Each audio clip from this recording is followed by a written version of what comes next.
tema que foi proposto para nós neste dia de hoje está lá no livro do governador Neemias, capítulo 8, versículo 10. Se você quiser pegar, até pode pegar a sua Bíblia, porque é esse tema que foi escolhido para a gente conversar um pouco. Neemias, né, capítulo 8, versículo 10. O tema é esse: a alegria do Senhor será a nossa força. Mas é importante a gente entender bem esse contexto. Por que que o governador judeu Neemias, né, nesse livro, coloca essa expressão, que não é apenas dele, mas era também de Esdras, o sacerdote judeu, né? É preciso a gente lembrar que o povo judeu estava voltando do exílio, o exílio da Babilônia, né? E por isso havia assim muita alegria no meio do povo, porque o povo tinha passado praticamente 70 anos no exílio da Babilônia. Eu queria refletir um pouco sobre isso para a gente poder entender a alegria de Neemias, de Esdras, quando nos disseram esta frase que é o lema desse nosso dia: a alegria do Senhor é a nossa força. A gente sabe que quando morreu Salomão, por volta mais ou menos de 1000 anos, 900 anos antes de Cristo, Salomão morreu. E depois que Salomão morreu, ele era o rei absoluto de Israel, das 12 tribos de Israel, como também era o rei Davi. Por isso que o rei Davi, ele é assim um símbolo do Messias, porque ele é aquele rei que unificou Israel e se tornou o primeiro rei de todo o Israel na Terra Santa. E depois seu filho Salomão sucedeu e continuou sendo rei. Mas depois que Salomão morreu, o reino partiu. 10 tribos do norte se separaram de 2 tribos no sul, porque Roboão, filho de Salomão, e Jeroboão começaram a brigar e houve um rompimento. As 10 tribos do norte ficaram com a capital na Samaria, e as 2 tribos do sul, Judá e Benjamim, ficaram com a capital em Jerusalém. E é da tribo de Judá que nasceria então o Salvador. Mas o que aconteceu é que essas tribos, tanto as do norte quanto as do sul, começaram a entrar pela idolatria, ou seja, começaram a adorar aqueles deuses daqueles povos da Palestina, os filisteus, jebuseus, amorreus, cananeus. Começaram a adorar os Baals, os Aserás, os Moloques da vida. E Deus ficava furioso. Por quê? Porque a maior traição a Deus é a idolatria. Ou seja, o seu povo adorar um Deus que não é Deus, um Deus falso. E os profetas diziam que o povo agia como uma mulher adúltera, né? Que vai se prostituir nos lugares altos, diziam os profetas. O que eram esses lugares altos? Era onde tinham os templos dos deuses pagãos. E Deus ficava furioso. É claro que fica furioso. O marido fica furioso se a sua esposa o trai. A esposa fica furiosa se o seu marido o trai. Porque nós temos uma aliança. Deus fez uma aliança com Israel. Através de Moisés, as tábuas da lei, é o sinal dessa aliança. Vocês serão meu povo, eu serei o vosso Deus.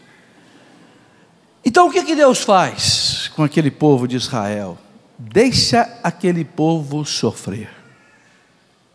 Quando Deus não tem mais outro jeito para mudar a vida da gente, quando Deus não tem mais outro jeito de fazer a nossa cabecinha dura, a nossa vontade fraca, a nossa liberdade débil seguir o seu caminho, quando Deus não tem mais jeito, então Ele deixa a gente sofrer. Ele não impõe o sofrimento. Não é Deus que manda o sofrimento para você. Nunca pense isso, porque Deus não pode fazer o mal. Deus está proibido de fazer o mal, porque Deus é o bem absoluto.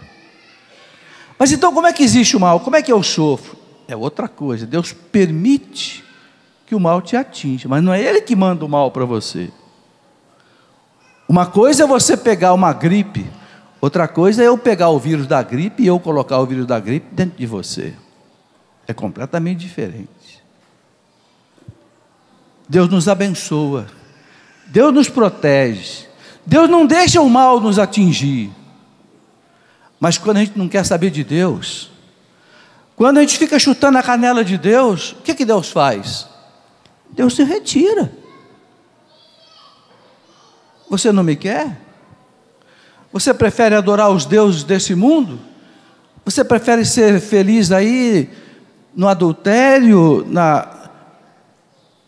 homossexualidade? Você prefere ser feliz aí na droga, no vício, no pecado? Então até logo, eu vou sair da sua vida. E quando Deus sai da nossa vida, gente, o que acontece? É como você quando apaga a luz no seu quarto à noite. Fica tudo escuro. Trevas. Não precisa Deus nos castigar. Basta Ele dizer até logo: você não me quer? Então eu vou tirar de cima de você a minha mão protetora. E aí o que vai acontecer? Aí os inimigos vão nos vencer. É o que acontecia com o povo judeu. Quando esse povo prevaricava contra Deus, quando esse povo ia buscar os deuses falsos, Deus dizia: tá bem, vocês querem adorar os deuses falsos, então que os deuses falsos protejam vocês. E não protegiam coisa nenhuma. O que aconteceu então? As 10 tribos de Israel do norte foram levadas cativas para a Assíria. Aquele rei assírio Assurbanipal, lá no ano 722 a.C., invadiu a Samaria e carregou os judeus das 10 tribos para o cativeiro da Assíria. Depois, por volta do ano 600 a.C., as 2 tribos do sul, Judá e Benjamim, também caíram no pecado da idolatria. Deus os abandonou e foram levados para o cativeiro agora, não da Assíria, mas da Babilônia. Aí Nabucodonosor, rei da Babilônia, cercou Jerusalém, dominou Jerusalém, arrasou tudo, arrasou o templo judeu e carregou o povo judeu cativo para a Babilônia. O povo de Deus, o povo eleito por Deus, o povo escolhido por Deus, para dele nascer o seu filho encarnado para salvar a humanidade. Deus abandonou esse povo na mão dos inimigos. Por quê? Porque esse povo virou as costas para Deus. É por isso. Quando a gente vira as costas para Deus, o que acontece? A gente não vê mais o rosto de Deus. Então, o que acontece com a história do povo judeu serve também para nós. Quem sabe nessa virada de ano, a gente precisa pensar nisso. Será que eu estou caminhando de costas para Deus? Será que eu estou caminhando no pecado? Caminhar de costas para Deus é caminhar no pecado. É por isso que eu sou infeliz. Eu preciso voltar de novo para Deus. E Deus é tão bom, gente, que Deus sempre dá uma oportunidade para a gente voltar. O povo voltou. Depois que a tribo de Judá, da qual deveria nascer o Salvador, depois que essa tribo ficou 70 anos no exílio da Babilônia, chorando porque lá não tinha mais o templo, chorando porque lá não tinha mais sacerdote, chorando porque lá não tinha mais o seu culto, depois de 70 anos, Deus teve misericórdia e disse: eu acho que esse povo já aprendeu a lição, vou deixar ele voltar. E o que Deus fez? Deus permitiu que um rei que dominou, Nabucodonosor, o rei sírio da Pérsia, que dominou os babilônios, permitiu que os judeus voltassem para a Terra Santa, lá por volta do ano 540 a.C. E quem é que veio para Israel para reconstruir Jerusalém, reconstruir o templo que tinha sido arrasado, reconstruir as muralhas de Jerusalém, que era a proteção da cidade? Esdras e Neemias. Esdras, o sacerdote que judeu, e Neemias. Israel estava arrasado, porque o povo tinha ido tudo embora, os inimigos dominaram a cidade de Jerusalém, e quando eles voltaram, houve muita dificuldade para poder restaurar em Israel o que eles chamavam de judaísmo. É por isso que Esdras e Neemias são chamados o pai do judaísmo, porque eles resgataram o judaísmo depois do exílio da Babilônia. E aí aconteceu esse evento que agora então a gente lê aqui no capítulo 8, versículo 10, etc. Neemias e Esdras convocaram todo o povo de Israel e passaram um dia inteiro lendo para eles a Sagrada Escritura, lógico, o Antigo Testamento, e explicando para eles tudo isso. E o povo ficou muito feliz. O povo chegou às lágrimas de alegria. Primeiro, por ter voltado para a sua terra. Segundo, por ter reencontrado a lei do seu Senhor. Agora a gente vai entender essa passagem melhor. Então a passagem diz assim, ó, veja, Neemias 8, se você quiser pode começar aí no versículo um pouco antes, no versículo 8, Neemias 8, o versículo 6 até. Esdras, que era o sacerdote, bendisse o Senhor, o grande Deus, ao que todo o povo respondeu levantando as mãos, amém, amém. Depois inclinaram-se e prostraram-se diante do Senhor com a face por terra. E Josué, Bani, Serebias, Jamim, Acube, Cefitai, Odias, Maazias, Selita, Azarias, Josabede, Anã, Falaías. Quem são essas pessoas? São alguns leigos preparados que ajudavam o governador Neemias e o sacerdote Esdras, ok? E outros levitas explicavam a lei ao povo. Vejam, explicavam a lei ao povo. A lei precisa ser explicada ao povo. E cada um ficou no seu lugar. Liam distintamente no livro da lei de Deus e explicavam o sentido, de maneira que se pudessem compreender a leitura. Então passaram o dia inteiro, esses homens levitas eram especialistas em Sagrada Escritura, explicando a lei de Deus para o povo o tempo todo, porque esse povo viveu 70 anos lá no exílio, ok? Depois Neemias, o governador, Esdras, o sacerdote e escriba, e os levitas que instruíam o povo, disseram a toda a multidão: este é um dia de festa, consagrado ao Senhor nosso Deus. Não haja nem aflição nem lágrimas, porque todos choravam ao ouvir as palavras da lei. Olha que coisa bonita. Todos choravam ao ouvir as palavras da lei. Quando a gente lê a palavra de Deus, gente, a gente pode chegar mesmo às lágrimas. Muitas vezes a unção espiritual que a meditação da palavra de Deus nos dá, nos leva às lágrimas. Às vezes não tanto as lágrimas físicas, mas pelo menos as lágrimas espirituais. Versículo 10, Neemias disse-lhes: ide para vossas casas, fazei um bom jantar, tomai bebidas doces, e reparti com aqueles que nada têm em pronto, porque este dia é um dia de festa, consagrado ao nosso Senhor. Não haja tristeza, porque a alegria do Senhor será a vossa força. Não haja tristeza, porque vocês ouviram a lei de Deus, vocês compreenderam o plano de Deus. Nós voltamos do exílio, nós tomamos consciência do nosso pecado, nós abandonamos o pecado, nós reconstruímos o templo, reconstruímos a muralha, enfrentamos os inimigos. Vamos agora nos alegrar, vamos beber bebidas doces. Era a maneira deles celebrarem, né? A festa, a alegria, porque a alegria do Senhor será a vossa força. Nós começamos o ano, meus irmãos, sempre dizendo assim: Feliz Ano Novo, Feliz Natal, não é? A gente quer desejar às pessoas aquilo que a gente acha que é o mais importante: felicidade. Seja feliz. Todos nós temos sede de felicidade, porque Deus nos fez para a felicidade. O primeiro parágrafo do catecismo da igreja, esse catecismo aqui, que é a nossa cartilha católica, é a nossa lei, é a nossa regra de vida, é a regra de vida de todo católico. O católico que não tem o catecismo, não conhece o catecismo, não leu o catecismo, ainda não é católico de verdade. Porque não conhece a doutrina católica. O catecismo diz no primeiro parágrafo, por que Deus nos criou? Por que Deus nos criou? E o catecismo responde assim, Deus nos criou para que a gente participe da sua vida bem-aventurada. O que quer dizer a vida bem-aventurada? Felicidade. Bem-aventurança na Bíblia quer dizer felicidade.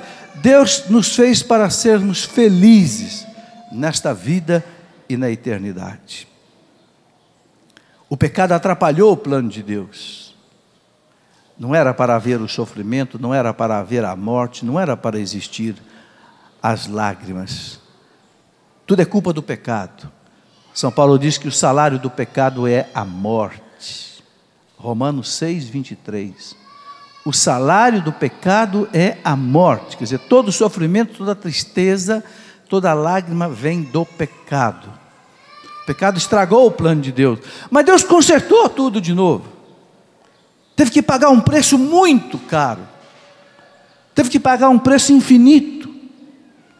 A vida do seu filho unigênito na cruz é um preço infinito que Deus teve que pagar. Mas Deus pagou. Para quê? Para que nós pudéssemos viver a felicidade eterna. E não só a felicidade no céu, mas a felicidade aqui também na terra. Porque quem tem Deus aqui na terra já é feliz. Mesmo no meio dos sofrimentos, mesmo no meio das lágrimas, mesmo no meio das dores. Porque ninguém é maior do que Deus. Porque para Deus não tem beco sem saída. Não pense que o seu problema é maior do que Deus. Não é. Nunca pense assim, eu não tenho mais jeito. O meu casamento não tem mais solução. A minha família não tem volta. O meu filho está perdido. Não diga isso. Nunca diga isso. Porque senão você está achando que o seu Deus é menor que o seu problema. Um dia eu vi escrito atrás de um caminhão. Não diga para Deus, eu tenho um grande problema. Diga para o seu problema, eu tenho um grande Deus. Vamos inverter as coisas. Problema, eu sei que você é grande. Eu sei que você me assusta. Mas eu tenho um Deus que é maior do que você. E com Ele eu vou te vencer. Essa é a esperança que nós temos que entrar no ano 2011. Com Deus eu vou vencer. Deus é maior do que o meu problema. Deus é maior do que a minha tristeza. Deus é maior do que a minha depressão. Deus é maior do que a minha separação. Deus é maior do que a droga que entrou na minha família. Deus é maior. Entende? O povo voltou do exílio. E o povo se alegrou. E o sacerdote disse para eles: a alegria do Senhor será a vossa força. Então eu queria meditar um pouco nessa alegria. Que alegria é essa? Que é a nossa força. Mas o sacerdote diz: a alegria, não é? Do Senhor, não é qualquer alegria. Não é a alegria do mundo. Primeira coisa que a gente tem que entender é que é diferente alegria e prazer. Alegria é uma coisa, prazer é outra coisa. A alegria é a satisfação do espírito. O prazer é a satisfação do corpo. É diferente. Você pode encharcar o seu corpo de prazer, mas você não ter alegria. Mas você pode ter o seu corpo muito sofrido e ter alegria. Porque a alegria é espiritual. O prazer é carnal, é físico. São coisas diferentes. E o que dá então a gente alegria? É Deus, é viver em Deus. A alegria do Senhor será a vossa força. A alegria do Senhor. São Paulo, na carta aos Filipenses, o que ele escreveu? Filipenses 4:4, se você quiser, abra aí. São Paulo insiste que é preciso a gente viver a alegria. A carta aos Filipenses é a carta da alegria. Mais de 20 vezes São Paulo repete na carta aos Filipenses a palavra alegria. Alegrai-vos sempre no Senhor. Repito, ele diz, alegrai-vos sempre no Senhor. E ele ensina para a gente como é que a gente conquista essa alegria no Senhor. Se você pegar aí Filipenses 4:4, São Paulo dá um método. Ele dá uma pedagogia de como é que a gente vive essa alegria do Senhor, mesmo na hora do sofrimento. Mesmo na hora do sofrimento. São Paulo diz assim, vamos pegar lá, Filipenses 4:4, é a carta da alegria, dizem os teólogos, né? A carta aos Filipenses. Ele diz, alegrai-vos sempre. Vejam bem, alegrai-vos. Sempre. Sempre é um advérbio. Ou seja, a todo instante. Não é quando só você está bem financeiramente, quando você está bem de saúde, quando você está bem nos relacionamentos da sua família, com seus filhos, com seu marido, com seu trabalho. Não, São Paulo diz, alegrai-vos sempre. Sempre, é todo dia, é toda hora. Ah, mas eu estou sofrendo, eu estou amargurado, eu estou deprimido, como é que eu vou ser alegre? Alegrai-vos sempre. Eu me lembro que o Padre Jonas tinha uma frase que ele dizia muito para nós aqui, bem no começo da Canção Nova, lá uns 30, 40 anos atrás. O Padre Jonas dizia assim, a gente nunca pode ter um semblante triste. Ele dizia assim, porque a tristeza é minha, mas o meu rosto é do meu irmão. O meu irmão tem o direito de receber o sorriso no meu rosto, mesmo que o meu coração esteja triste. Mas o senhor Jonas ensinava isso para os seus filhos. A tristeza é minha, mas a minha cara é dos outros. Eu não posso ter uma cara amargurada. Eu não posso ter um semblante fechado. Eu não posso ter um rosto carrancudo. Não. Eu tenho que sorrir. Porque o meu rosto pertence aos meus irmãos. Então São Paulo diz, alegrai-vos sempre no Senhor. Não é? Sempre. Mas ele fala no Senhor. Aí está o primeiro segredo que São Paulo aponta. Não é você ser alegre no Corinthians, porque de vez em quando o Corinthians te dá uma grande alegria porque é campeão brasileiro, mas daqui a pouco te dá uma tristeza, que eu vejo muito corintiano querer encher a cuca de mel, né? Essa alegria não pode ser sempre, porque um dia ganha, outro dia perde, então não é aí. Alegrai-vos sempre no Senhor. Ele vai ser a sua alegria. Deus. Todo dia eu estar caminhando com Deus. Coloquei o pé fora da cama, eu já entrego o meu dia a Deus. Eu já me consagro a Deus, já me consagro à Virgem Maria, já me consagro aos anjos, já me consagro aos santos, já me consagro às milícias celestes, para que eu tenha um dia santo, abençoado. E durante esse dia eu vou rezar o meu terço, o meu rosário, eu vou à Santa Missa, eu vou comungar, vou receber Jesus, que é a minha alegria no meu coração. Pronto. Alegrai-vos sempre no Senhor. Vou ler a sua santa palavra, vou conhecer a doutrina da igreja, eu vou ser alegre. Se a tristeza bater na minha alma, eu terei um contraponto, eu terei uma fortaleza espiritual para enfrentar essa tristeza, e ela não vai me derrubar. Entende? E você tem mérito diante de Deus quando você age assim. E São Paulo continua dizendo, né? Alegrai-vos sempre no Senhor. Repito, é uma ordem brava de São Paulo. Repito, alegrai-vos, né?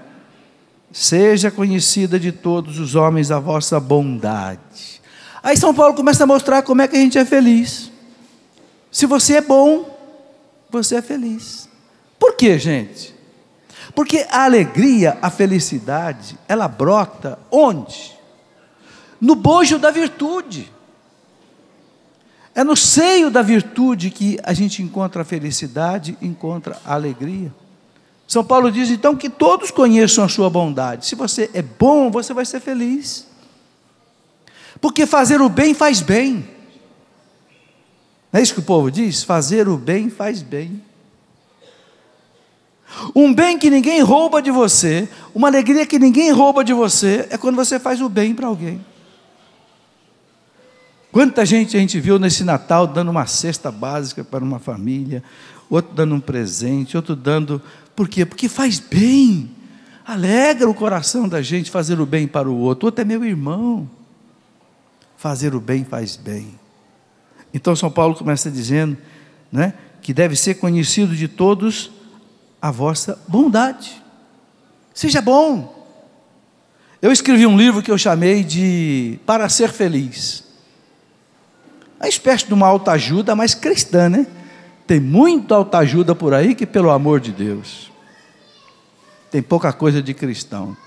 Às vezes tem até muito de psicologia, mas tem pouco de cristianismo. Eu quis fazer uma autoajuda cristã, para ser feliz. O que você precisa para ser feliz? Você precisa ser bom, viver as virtudes, ser humilde, ser bom, ser caridoso, ser puro, não ser invejoso. Ser bom. Se você é bom, você vai ser feliz. Você vai ser alegre. Porque a alegria brota no bojo da virtude.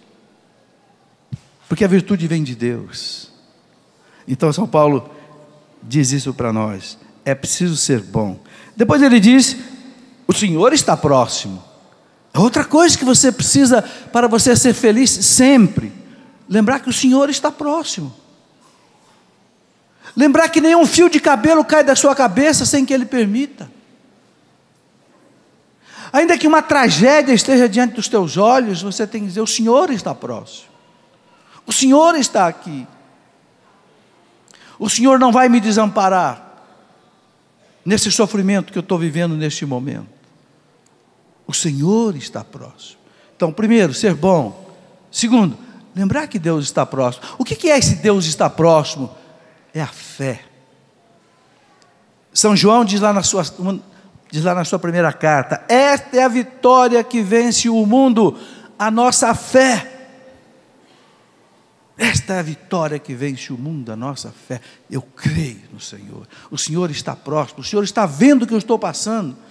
E se o Senhor está deixando eu passar por isso, Ele tem um plano atrás disso. Ele vai daqui, desse mal, Ele vai tirar o bem. Acredite nisso. Por isso, Senhor, louvado seja o Senhor.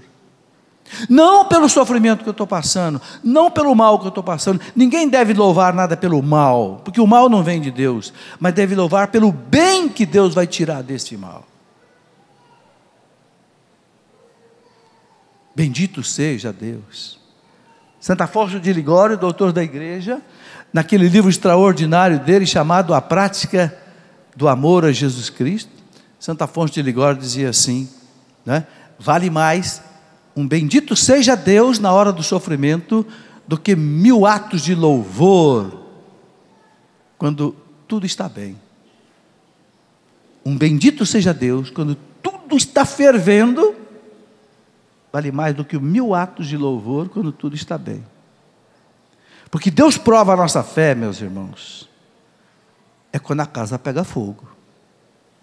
É quando a casa pega fogo que você vai ver se o bombeiro é bom, se o bombeiro está preparado, se a escada Magiros dele funciona, se o caminhão dele que manda água funciona, se ele tem água no tanque do caminhão.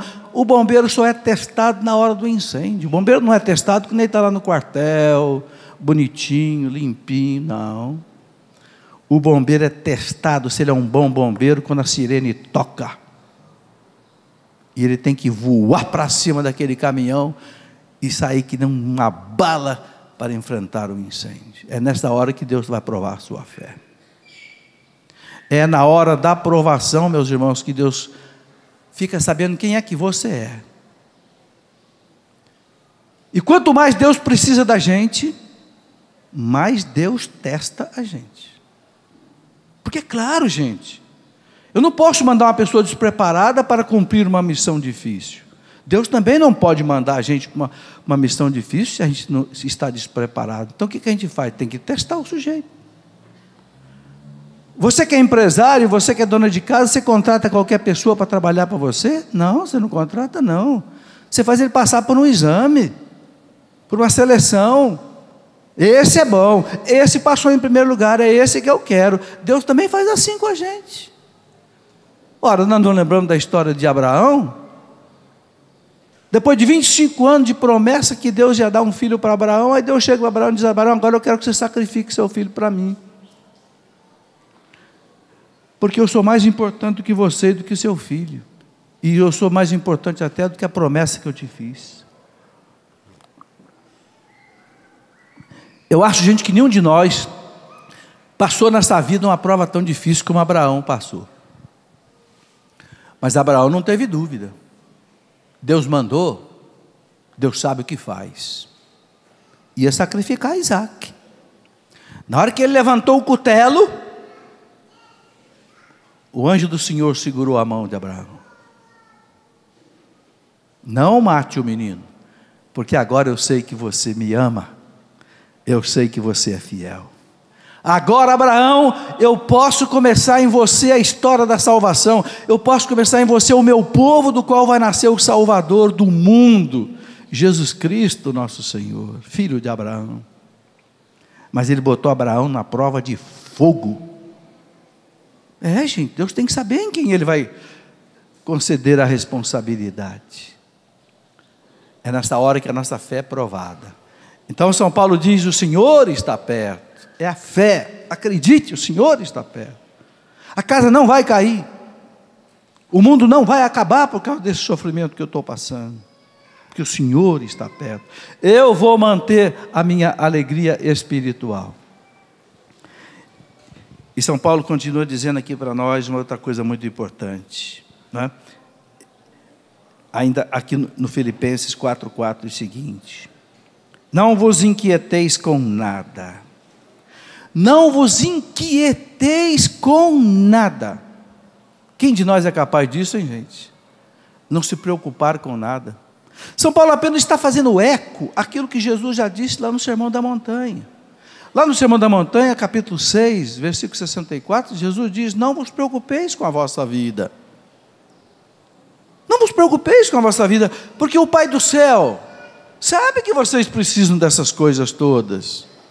Ele alimenta as aves do céu, que não recolhem nos celeiros, não plantam, não colhem, e a gente não encontra passarinho morrendo de fome por aí, não. Por quê? Porque Deus cuida deles. Eles não têm supermercado, eles não têm armazém, eles não têm despensa, eles não têm cozinha. Ora, Jesus disse lá no Sermão da Montanha: se o Pai cuida dos lírios dos campos, das aves, Ele não vai cuidar de vocês, homens de pouca fé. Mas como é duro para nós acreditar nisso, né? Deus fala, e a gente continua inquieto na hora do sofrimento, na hora da dificuldade. Não vos inquieteis com nada. Fica frio. Fica frio. E o demônio é sagaz. O demônio sabe exatamente nesse momento, que é o momento do sofrimento, especialmente nas madrugadas, em que uma formiguinha vira um elefante na sua cabeça, e parece que o mundo vai acabar. O demônio sabe tirar a sua paz. Aí o que você tem que fazer nessa hora? Pula fora da cama. Primeira coisa. Bota seu joelho no chão e clama por Deus. Senhor, vem em socorro da minha miséria. Senhor, vem em socorro da minha fraqueza. Arranca essa inquietação do meu coração. Em nome de Jesus, pelo sangue de Jesus, pelas santas chagas de Jesus, eu renuncio a essa inquietação. Eu obrigo essa inquietação, em nome de Jesus, a deixar a minha mente, a minha imaginação. É ali que o demônio age. Arranco da minha imaginação agora este medo que não me deixa dormir, essa inquietação que não me deixa em paz, essa ansiedade que faz meu coração bater mais forte. em nome de Jesus, pelo sangue que Jesus derramou por mim na cruz, eu tomo posse agora desse sangue, e em nome desse poder de Deus, eu retiro da minha alma essa inquietação. Não vos inquieteis com nada, diz São Paulo. Nós precisamos da paz, da alegria. E fique de joelho rezando enquanto você não tiver paz no seu coração. Não volte para a cama inquieto, não. Se for preciso, passe a noite de joelho, ou sentado. Mas não volte para a cama inquieto, não, porque você não vai dormir mesmo. Então é melhor ficar rezando. E abra a santa palavra de Deus. Porque Deus vai te dar uma palavra de consolo nesta hora. Vai. Pode ter certeza que vai. Eu não sou de abrir a Bíblia toda hora e pedir uma palavra para Deus a toda hora, não. Mas quando a coisa ferve dentro de mim, aí sim. Aí eu vou dizer: Senhor, agora eu preciso do teu socorro. A gente não pode fazer da Bíblia um amuleto, que nem esses papagainhos que ficam tirando a sorte ali. Não, não é isso não. Mas na hora que você tiver numa dificuldade invencível, abra a palavra de Deus, e ela vai te dar uma resposta. E eu já experimentei isso muitas vezes nas madrugadas. Uma vez eu perdi uma cunhada com 49 anos de idade, uma pessoa que eu amava muito, uma pessoa belíssima, que nós todos amávamos muito, morreu assim de repente, num acidente vasculocerebral. Eu senti uma dor tão profunda no meu coração que eu acordei numa madrugada até com falta de ar, de tanta ansiedade. Mas eu percebi que aquilo era tentação, porque nós temos que entregar os nossos mortos para Deus. Nós não podemos ficar segurando os nossos mortos.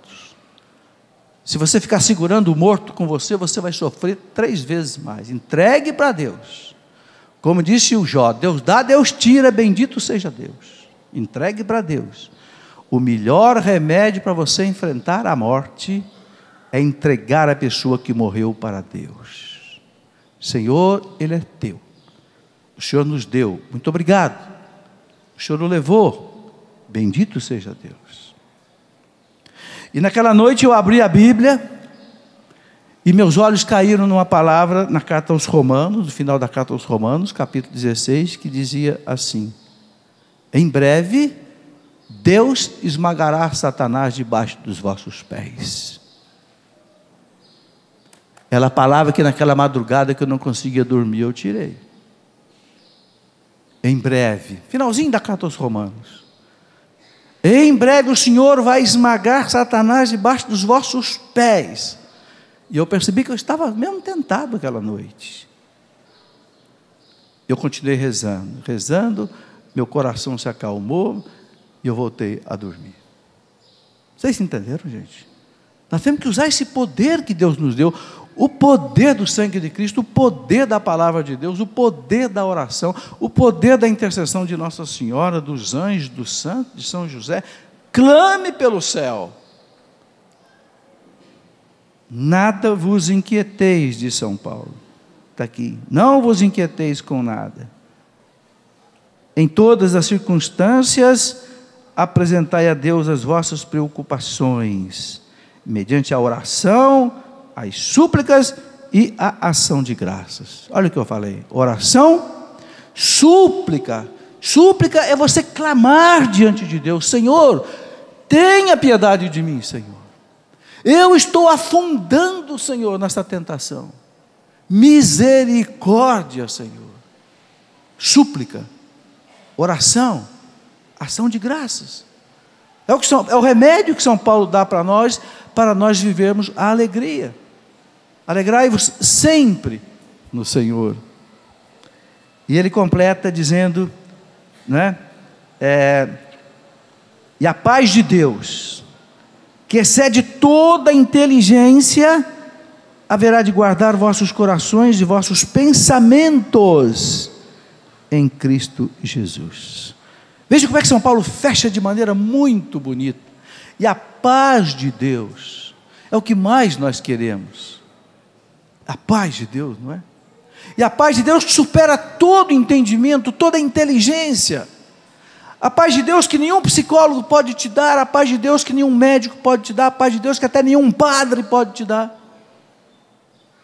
Eu não estou dizendo isso para dizer que eu sou contra a orientação ou terapia, nada disso, tudo isso é muito bom e necessário. O que eu estou dizendo é que, além disso, Deus vai te dar uma paz, a paz do Cristo ressuscitado, aquela paz que Ele deu aos apóstolos quando Ele entrou no cenáculo, depois da ressurreição, e encontrou os apóstolos apavorados. Ele disse: a paz esteja convosco. É essa a paz. A paz que vem do Cristo vencedor do pecado e da morte. A paz esteja convosco. E a paz de Deus que supera todo entendimento, toda inteligência, estará com vocês, ele diz aqui, né? E guardará os vossos corações, né? E os vossos pensamentos em Cristo Jesus. Gente, uma coisa que nós temos que pedir muito para Deus é guardar os nossos pensamentos em Cristo Jesus, porque é aqui que nós somos tentados, é aqui. O povo diz, não é? Que é preciso ter uma cabeça boa, porque senão a pessoa sofre muito, não é verdade? Tem gente que tem um problema seríssimo e tira de letra, porque não esquenta a cabeça, porque tem uma cabeça boa. Não apavora, não entra em pânico. O que faz a gente sofrer são os pensamentos, a imaginação. Então a primeira coisa que a gente precisa consagrar a Deus todo dia é a nossa imaginação. Vitor Hugo dizia que a imaginação é a louca da casa. Se você deixa a tua imaginação solta, ela quebra tudo. Ela põe você em pânico. O mosquito vira elefante e você acha que vai te esmagar. Não esmaga. Não esmaga. Mas depende do seu ponto. Vocês já viram aquela história da formiguinha, do elefante? Disse que uma formiguinha queria atravessar um rio, mas não tinha como atravessar o rio. Então ela esperou que um elefante ia atravessar o rio. O que ela fez? Ela subiu em cima do elefante. E o elefante atravessou a ponte. E a ponte balançou, e o elefante atravessou a ponte e a formiguinha em cima. Quando eles acabaram de atravessar a ponte, a formiguinha disse para o elefante assim: você viu como é que nós balançamos a ponte? Você viu como é que nós balançamos a ponte? Aquela coisinha de nada, achou que balançou. A ponte balançou por causa do elefante, formiguinha. Mas a formiguinha achou que foi por causa dela que a ponte tinha balançado. É o otimismo, né? A cabeça boa, tem que ter essa cabeça boa, mas essa cabeça boa tem que ser guardada por Deus. Peça ao teu anjo da guarda: santo anjo do Senhor, meu zeloso guardador, que Deus colocou do meu lado para cuidar de mim, guarda os meus pensamentos nesse dia de hoje, a minha imaginação, em Cristo Jesus. São Miguel, São Rafael, São Gabriel, milícias celestes, guarde os meus pensamentos hoje. Virgem Maria, me consagro, me coloco debaixo do teu manto materno, para que a senhora impeça que a minha imaginação enlouqueça nesse dia de hoje. São José, que cuidou tão bem do menino Jesus, cuida de mim, São José. Gente, nós temos que invocar os nossos anjos, os nossos santos, o poder celestial. Porque aquilo que nós sabemos, São Paulo já disse, a nossa luta não é contra a carne, contra a sangue, contra apenas homens, é contra poderes infernais, que tiram a nossa paz, tiram a nossa alegria. E Deus quer que a gente seja sempre alegre. Dom Bosco dizia que um santo triste é um triste santo. Estão vendo então, gente, que a alegria do Senhor é a vossa força. Quer dizer, quando a gente mantém essa alegria, com todo esse substrato que eu coloquei, é a nossa força. Mas tem uma última coisa que eu queria dizer, para completar essa nossa reflexão. E eu vou começar com uma frase de Santo Agostinho, né? Porque é no coração da igreja que a gente encontra os tesouros da nossa fé. Santo Agostinho dizia assim: os teus pecados são a tua tristeza. Deixa que a santidade seja a tua alegria. Santo Agostinho, doutor da igreja do século IV. Você é triste por causa dos seus pecados. Deixa que a santidade seja a tua alegria. O santo é a pessoa alegre. O santo. O pecador é triste. Santo Agostinho dizia assim: o pecador não aguenta nem ele mesmo. O pecador não aguenta nem ele mesmo. Mas o santo não, o santo é feliz. Não precisa ter dinheiro, não precisa ter carro da moda, não precisa ter casa na praia, não precisa ter nada, e ele é feliz, num convento. No dia a dia do apostolado, ele é feliz. Porque a felicidade dele é Deus. Então, gente, é preciso lutar contra o pecado. Para ser feliz, é preciso lutar contra o pecado. Para ser alegre, é preciso lutar contra o pecado. Porque o pecado é a nossa morte. Repito a frase de São Paulo, Romanos 6, 23. O salário, o preço, a consequência do pecado é a morte. E nós sabemos o que é o pecado. Não é? Se você examinar os 10 mandamentos da lei de Deus, se você examinar os pecados capitais, você sabe o que é o pecado, né? Então a gente tem que se examinar. Será que eu amo a Deus sobre todas as coisas? Será que eu guardo o santo nome de Deus? Será que eu guardo os domingos, os dias santos, o dia de festa, vou à missa pelo menos?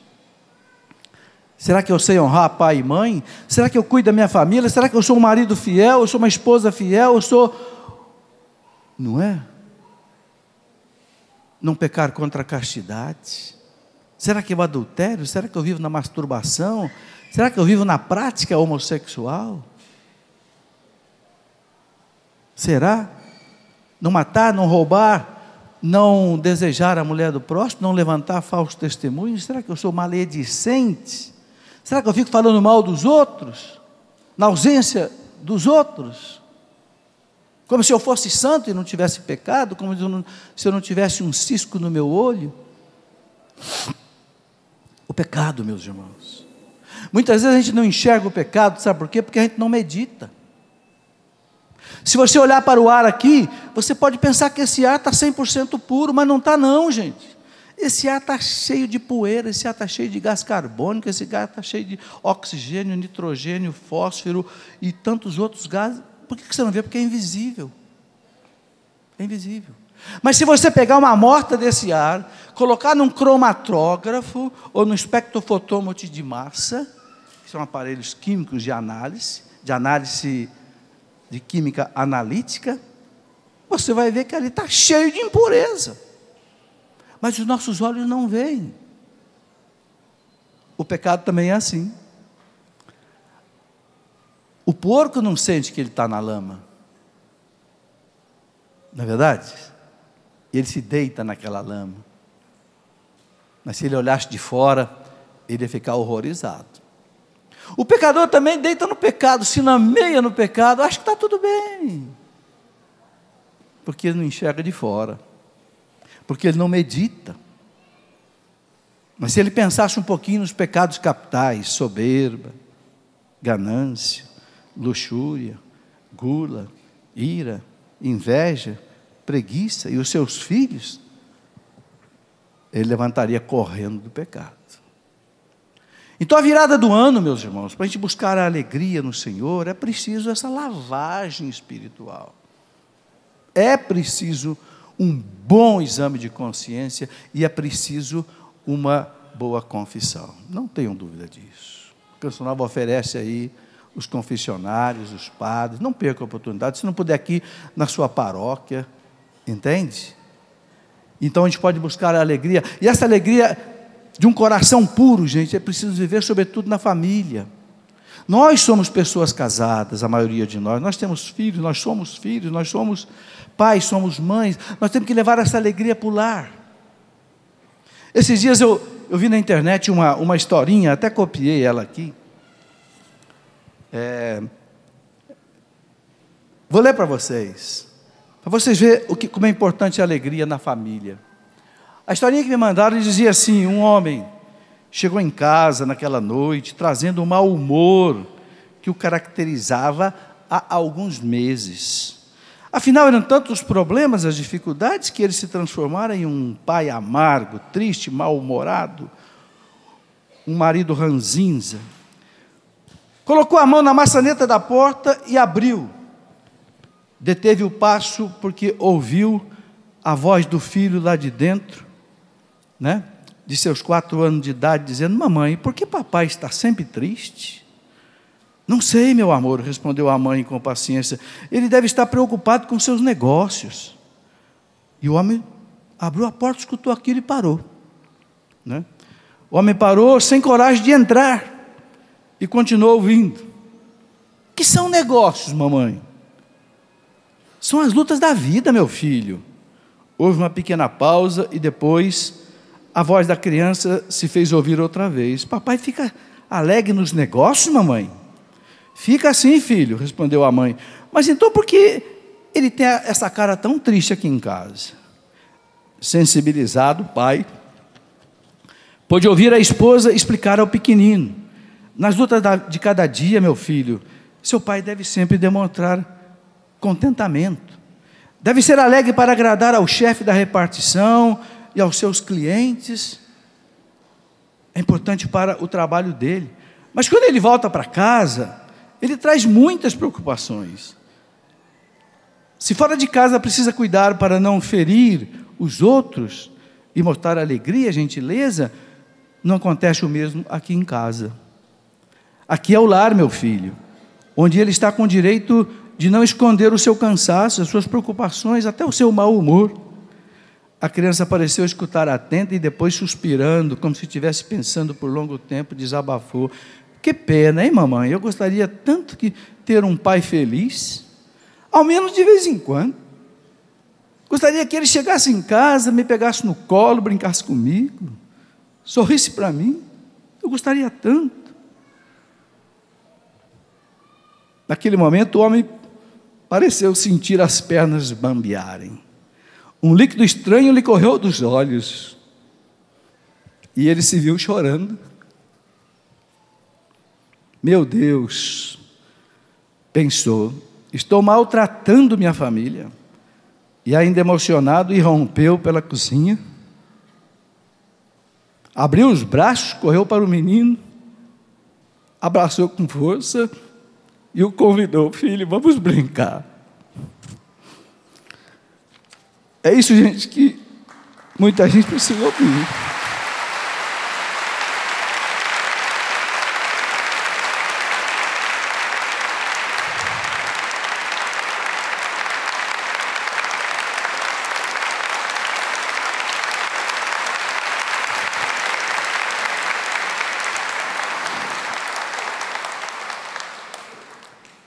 Quanta criança está sofrendo por causa disso, gente?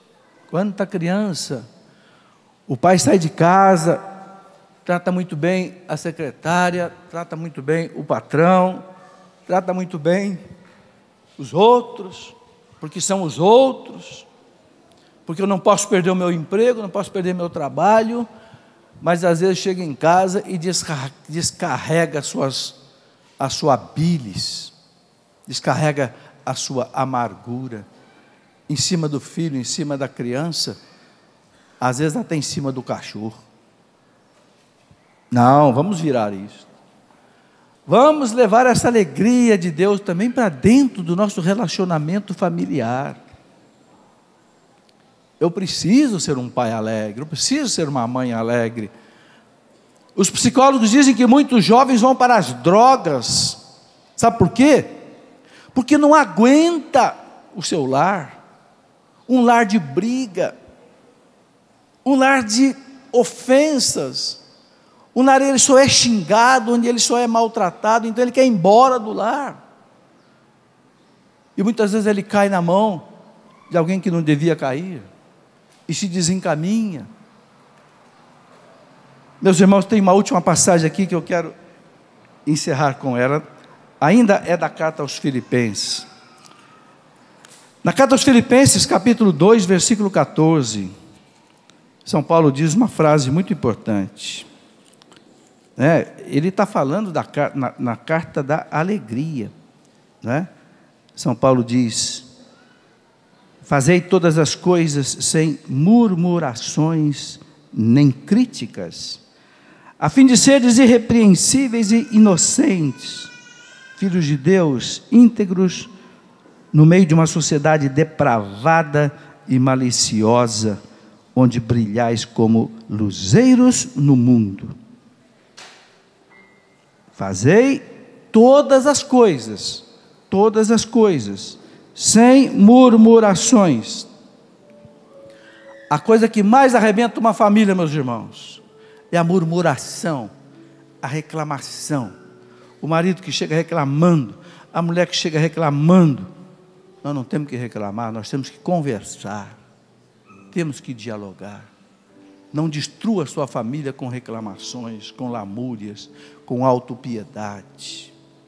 Leve para a tua casa a alegria do Senhor. Amém.